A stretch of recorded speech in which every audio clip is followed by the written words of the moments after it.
ఇవాళ శారద పుట్టినరోజు అనుకుంటాను. నువ్వు అంతకన్నా అమాయకుల్లా ఉన్నావురా.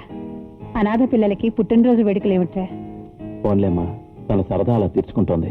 ఊరు పేరు లేని దానికి పుట్టినరోజు సంబరాలేంటో సంబడం. మరీ ఇంత రక్షణ. కౌసల్య, అలా మాట్లాడుకో. ఇవాళ నిజంగా శారద పుట్టినరోజు. ఇది ఎప్పుడు పుట్టిందో నీకెలా తెలుసు? తిక్కు మొక్కు లేంది కదా. నాకు తెలుసు ఇవాళ శారద పుట్టినరోజు. అది ఎలా తెలుసు? ఇది అనాథ కదా. ఇవాళ శారద పుట్టినరోజు కాదు. నీకు పిచ్చి పుట్టినరోజు కాదు. నీకు పిచ్చి, నీ మొగుడికి పిచ్చి, నీ అత్తకి పిచ్చి, నీ పిల్లలకి పిచ్చి. శారద అనాథ కదా. ఈ శారద ఎవరో తెలుసా?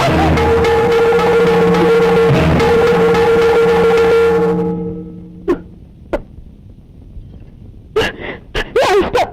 నీ శారదకు పుట్టినరోజు పండుగ చేస్తున్నాను, చేస్తాను. తప్ప ఎవరు కాదంటారు? ఈ రోజు చేస్తాను, రేపు చేస్తాను, ఎల్లుండి చేస్తాను. ఏంటి నువ్వు అనాథగా ఇంకో అనాథకి పుట్టినరోజు పండుగ చేస్తున్నావు?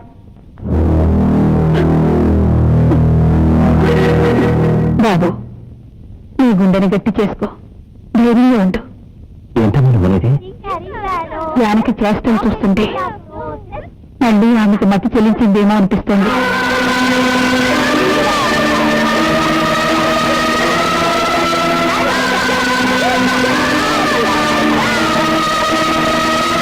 జాజి పక్క మీద సంకురాత్రి,